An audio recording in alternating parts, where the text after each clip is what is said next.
people of the United States of America, and to our political leaders. A democracy in the heart of the Islamic State can never be achieved by force and force alone. It can only be achieved through a political solution.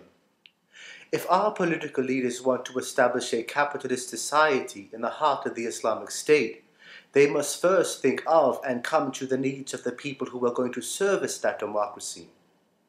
How can a master and slave ever coexist together unless the master treats the slave with dignity and respect by granting him a top wage, by giving him a pension, an annuity, so that when he retires he will be able to enjoy his fruits of labor?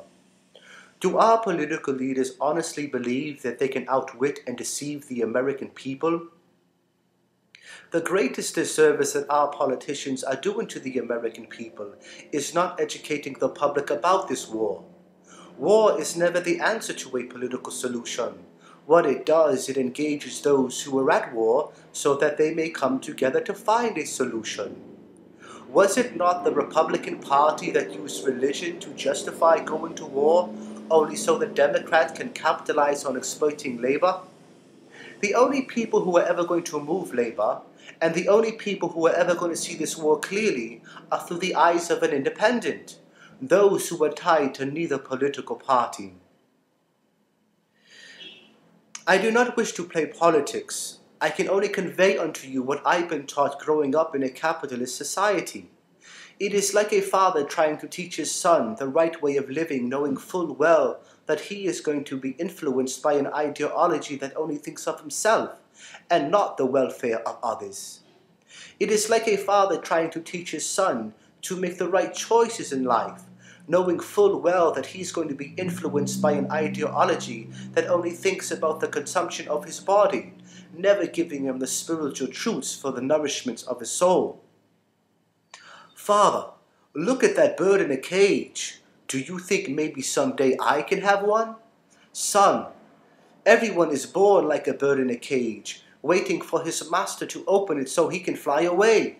And once he does, then he understands the true meaning of freedom, because he was once a slave.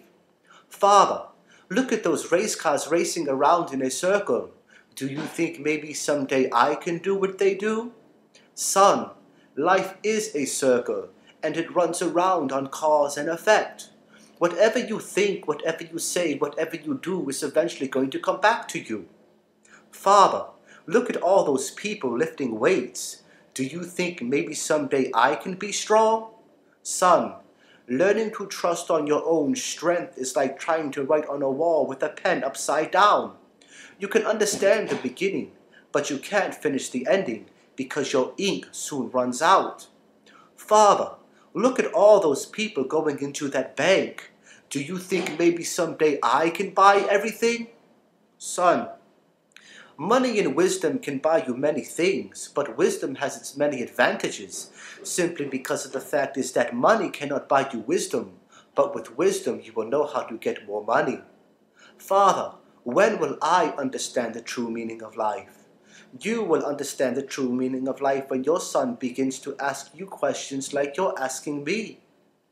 We recite unto you God's revelations for people who reflect. Therefore take heed to these words from the people of intelligence. There was an old wise man, and he would go to a solitary place every certain hours of the day to reflect upon life. And by chance there happened to be a young man walking by his way. The old wise man said, "How are you doing today?" The young man replied, "I'm not happy. I'm confused. I'm not satisfied." The old wise man said, "Well, why are you not happy? Why are you confused, and why aren't you satisfied?" The young man said, "It seems to me that everyone has all kinds of money and I don't. They have all kinds of houses, all kinds of cars, they have all kinds of boats. They dress in beautiful apparel. They live a life of luxury and ease without a care in the world. I wish I could have what they have." The old wise man said, "Just because they have all the money in the world doesn't mean they're truly happy and truly satisfied. Are you happy now that you know this?" The young man said, "No, I'm not." The old wise man could still see that this young man was attached to worldly desires and full of passions. And he said, "If you are not happy now, and you don't have the things they have, what makes you think you're going to be happy when you do? Don't let society deceive you, because the very thing you have in possession is the very thing that possesses you. In this world, you are accepted and judged for what you have, but in God's world, we are accepted and judged for who we are."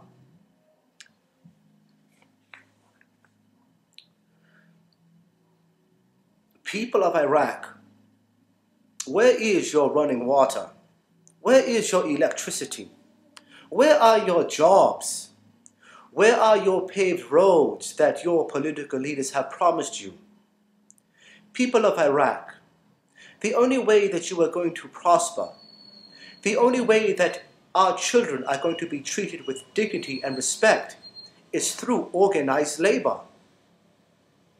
No one has the right nor authority to force someone to work for them. It can only be achieved by a person's own free will.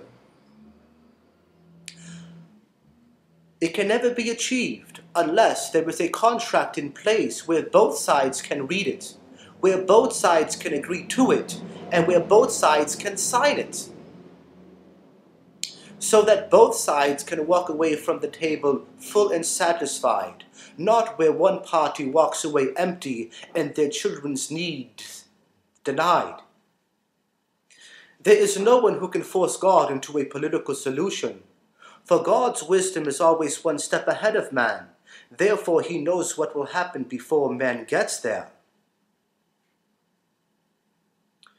People of Iraq,